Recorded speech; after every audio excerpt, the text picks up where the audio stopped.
asked that things before, but what are the questions? Well, you can find out on camera. Okay. Okay, sure. Okay. What is a Corpus Callosum Disorder? Oh. Ooh. Yes. It is a brain disorder. As far as I know, it's a brain disorder. Well, not as far as I know, I do know. First we have to say what a corpus callosum is, because I didn't know what mine was until I got diagnosed. Corpus means body. Callosum comes from the word colossal, so it's a large body of, in this case it's nerves in the brain. But it's a part of the brain between the two hemispheres that helps the two of them talk.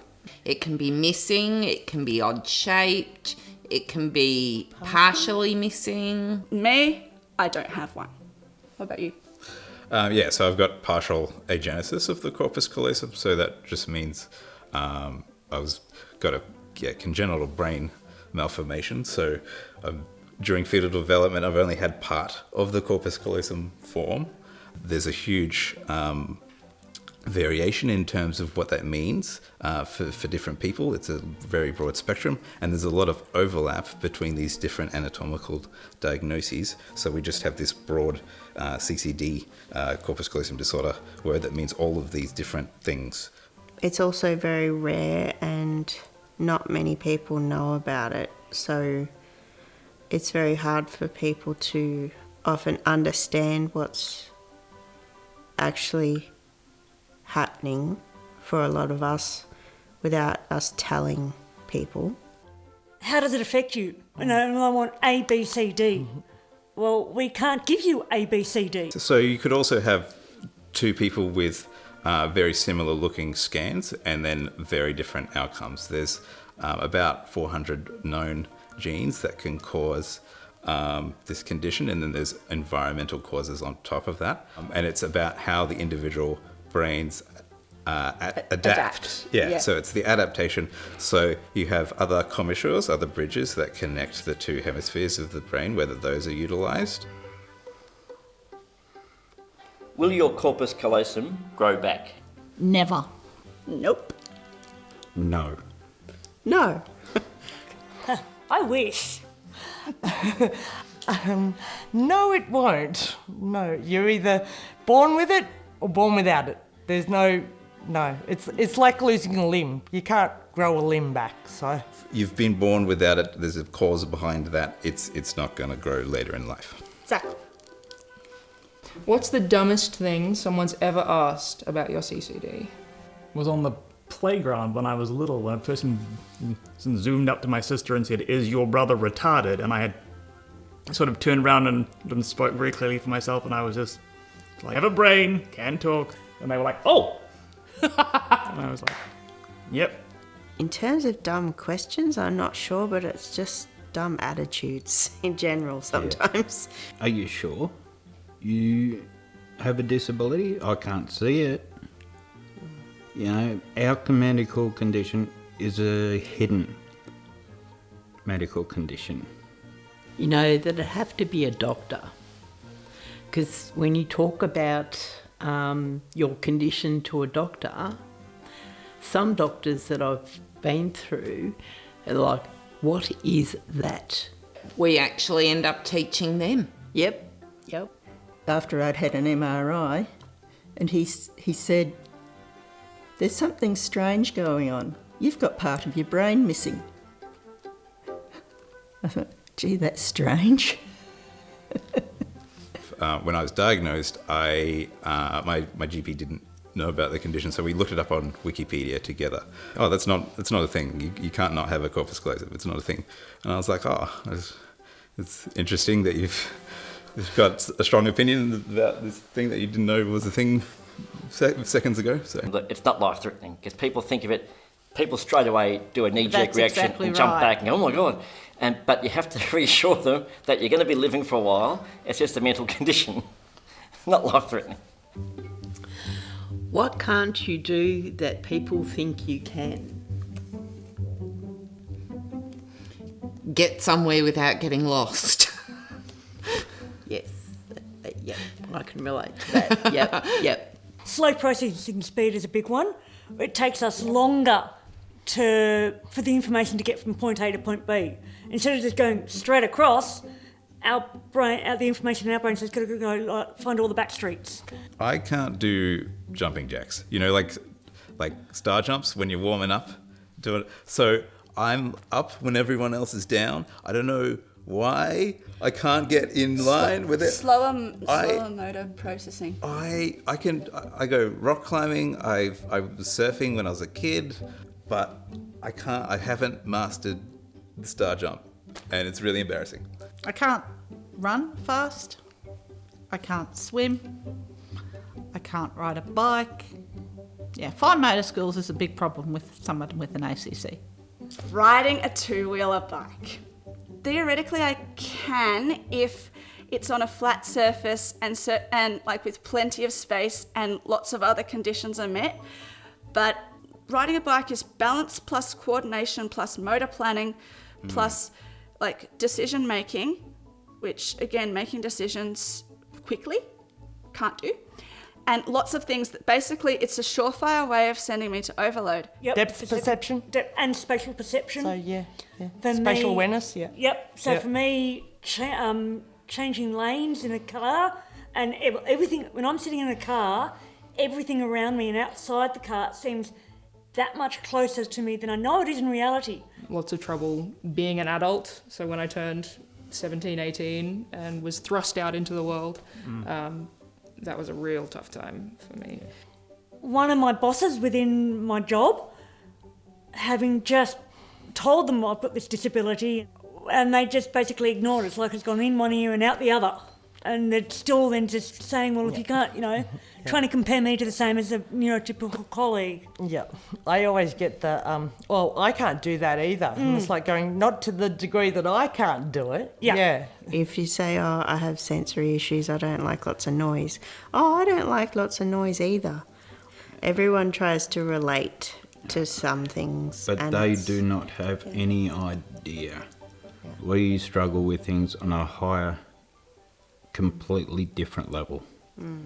They're trying to sympathise, but they end up minimising, and it's just, no, everyone is not a little bit like that. You're sharing this thing that separates you from other people because other people find that thing easy to do, and then someone's, saying something in a way that's making you realise how not normal you are. What can you do that people think you can't? Just, walking, talking, functioning seems to be a bit of a medical miracle that people don't quite understand. I mean, I'm a performer and I do a lot of acting and I do a lot of singing and dancing sometimes. People will come in and they'll go, right, I'm going to make this easier for you. And to which sometimes you have to be like, you don't have to, I can be the same as everybody else. It's fine. I'm good. Yeah. People do make assumptions about your ability that, and you sort of have to show them what you can do. Yeah. Drive, work as a registered nurse. Yeah, I did karate for most of my younger years, from when I was about 12 to when I was about 25, and got my black belt. So, yeah. I can multitask, raising 4 boys with the same condition. You'd have to be able to multitask. Yes, absolutely. I went on a trip one day to New Zealand, and on the bus, a lady on the bus, after about the 5th day, she gave me a badge which read, "Amazing acts performed at rare intervals," because some of the trivial things I was pulling out absolutely amazed everyone. That's true. That is so true. That is just it's just so expect the true. unexpected with me, so it's good in that regard. Do you try to act normal to blend in? Yes. Definitely. Yep. There's a number of times you're pretending you're normal, you're hiding your anxiety to fit into the workplace or the social situation. And I'm feeling really isolated, and I say this a lot. People might think I'm part of the group, but to me, I feel like I'm on the outside looking in.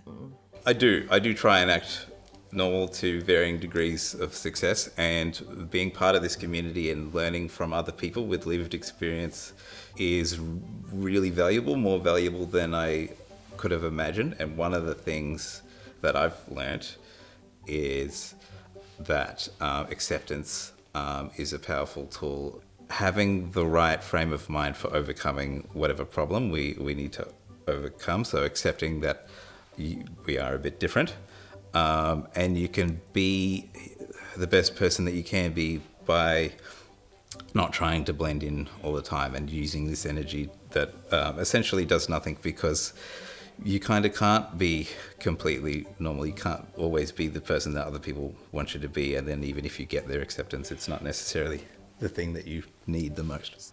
Never act normal. Just be yourself. I sometimes will scope the room and get the vibe of what's happening in the room, and then I'll be quiet, but then once the familiar surroundings are good and you know where people are, you act the normal self. That's exactly Absolutely. right. Yep. Yeah. When I sort of meet like new people, yeah, they're like, "Oh no, there's nothing wrong with you." Yeah. And then like I'll trip over or I'll drop something. I'm like going, "Yeah, no, I'm not. I'm not the same." See? Yeah. It started with a paediatrician before I started primary school telling my parents that because I could pass as normal, his words, that they should be careful who they told, because my parents shouldn't want me to be put in the special needs box. And that attitude shaped their understanding and in turn my understanding until, I started getting old enough to be like, but I am different. Yeah. Disability makes people uncomfortable, so you've got to not draw attention by being different. But when you're authentically yourself, you make the space more comfortable for neurodivergent people. And, I see you doing you out there, and it makes me feel like I could do a little bit more like that and a little bit less of the blending in. It's a quote by the late Stella Young, I think. You get proud by practicing. Yeah. And that's that is really that's and also that you don't have to be a certain level of disabled to call yourself disabled. Because up until that point, I'd been minimising my own disabilities too. I'd been saying, I have conditions. I don't really, I'm not affected enough to call myself disabled. And then through reading that stuff, and I looked around, I was like, actually, I struggle. I do struggle. I'm allowed to, but also my disabilities, I'm a really creative thinker because I think my brain has had to adapt from an early age. And, all of that. So, absolutely. I am worthy of calling myself disabled because it encompasses my identity in not a negative way, but in a holistic way. Yeah. Okay. What would you tell your 10-year-old self? I would tell my 10-year-old self not to try and fit in, not to be afraid of being me, and to be more happy to just get out there and say what I feel. Yep. Not to be tried too hard to be friendly and sociable, because that can be difficult as a child. Just be who you are, be your best self, and that's all you can ever be, regardless of Corpus Callosum Disorder or not. Correct, you're a 10-year-old, so you can have fun. So yeah, just have fun. Yes, that's exactly right. And you'll make mistakes, but you'll realise what those mistakes are when you're older. Yeah. Just do your best. Don't let what anybody else say affect you. You are unique. You are you. Be yourself. Don't know. Hang in there, I guess. It will get better. There's a reason we don't fit into normal society. Yeah. It's like you may not be able to do things now, but maybe later on you'll pick it up and you'll run with it. Yeah. And people are going to call you all sorts of names. They're going to call you sensitive. They're going to call you too much, too intense. But apparently there's a reason for it. And even if there wasn't, it doesn't matter. When I was 10 years old, I moved from living on the dairy farm country to the city. I went from a school where there was 23 children to a school where there was 800. And I thought, well, I'm just a slow country kid that doesn't fit in here. I blamed that on how I was, really. It had nothing probably to do with it. It was the Corpus Callosum problem all along. It's okay to ask for help, and you're entitled to have supports if you feel you need them, because you know yourself. If I was a 10-year-old self now, I'd say you're in for the best time of your life, because there's so many more resources now available to help with the condition that look up. Find the method of teaching or whatever that helps you the most. Just because everybody's telling you can't, if you know that you can within yourself, or you want to try, keep going. What do you wish you could tell your parents or teachers? Thank you, and I have told them this, thank you for raising me the way you did. But at the same time, I wish they were a little bit more involved in the ACC community. Yeah. I guess it's water under the bridge, so I didn't spend too much time worrying about it. But had I known that I had a disorder and that had there been some help available for it, I would have probably changed my approach perhaps. But kind of is what it is. My teachers, I wish they'd just say, look, give me a friggin' chance, just give me the help I need. Yeah. Acknowledge I might need a little bit more help, a little bit more time, but I can get there if you just give me the chance. Yeah. How do you feel when you hear about people terminating CCD babies? Oh, that gets me very frustrated and angry, because it's not giving them an opportunity to thrive. I was one of the lucky ones. I was adopted. So I still had good parents that gave me the option to still thrive, but not as much as what I had done for my boys. Yeah. Yeah, I can relate to that. It really would frustrate me too, because I think that kind of happens out of fear, though, because they don't know if they will be able to handle it. I would probably tell them that with today's advance in technology and continual advance and research into a corpus callosum disorder, I would tell them not to give up. And to me, any baby is a beautiful baby. So you're sacrificing the fact that you've got you've been given birth to a magnificent human being, got the human being in their hand, and it's a magnificent creation. No matter what it is, you're going to grow up strong and just cover any hurdle you have. So, yeah. Mate, how do drugs and alcohol affect you? Oh. I don't drink. No, I do not do drugs. They don't affect me because I don't have any drugs, and alcohol I don't drink very much of.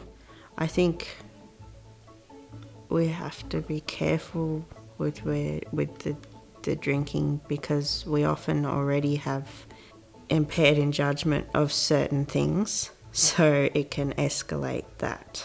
Yeah, That's on a much sort higher of, scale. Yeah, exactly, yeah. What do you think about sex? I think it's great.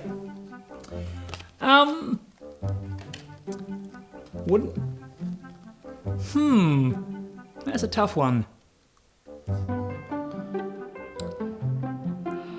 I think it is when you found the right partner to have a relationship with, and the relationship develops into a sexual relationship. I think it's great.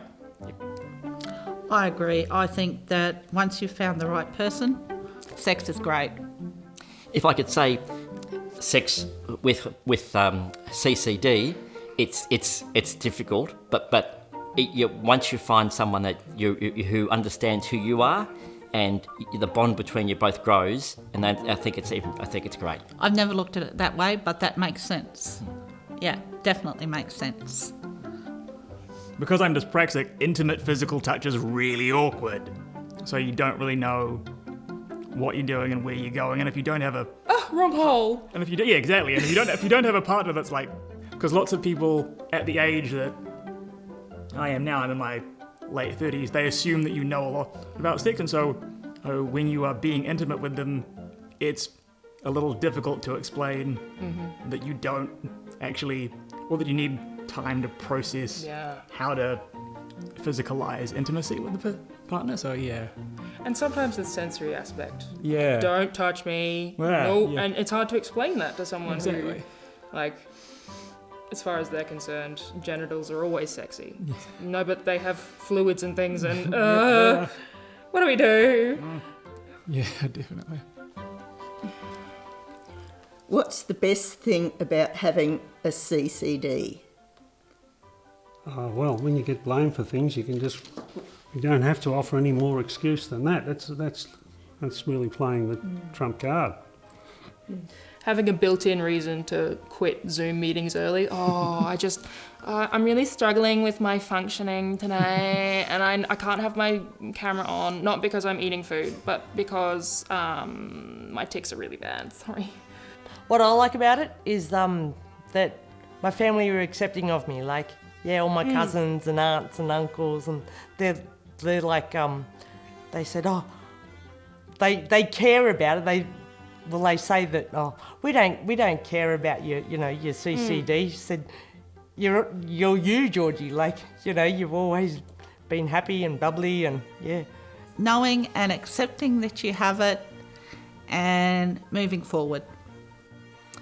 To me, I would say it's all about flexing and adapting. It's all about being flexible in what you can and can't do, and adapting to different situations as you grow up and get older, and how people have accepted you and not accepted you. So the best thing for me about it is just how people look at it. I'm not like everybody else. There you go. Meeting you, meeting Lynn, meeting Linda, meeting our whole community has just been amazing. Yeah. Gives me a big sense of belonging, which I don't have in most other places. And I can probably be myself here more than most other places. Going to things like this, Yes. AusDoCC conferences and meeting people through AusDoCC has been a great eye-opener and been brilliant. Definitely. I've discovered AusDoCC, and for the first time in my life, I wasn't the only adult in the country with this disorder. We finally belong somewhere. Like, we have somewhere to go. We have somewhere, people that support us, that get it. Just the journey that I've been in, particular in the last 18 months to 2 years, I've discovered more about, since being with AusDoCC, more about the ACC and more about, knowing the research and knowing, I can do that, or I can't do that, or, that's what I had. That's what happened to me. It's the greatest feeling in the world to be able to talk to other people who have your medical condition, see how they have coped, and just to share experiences. Being here for me is the best time of my life. This is how I would class having fun.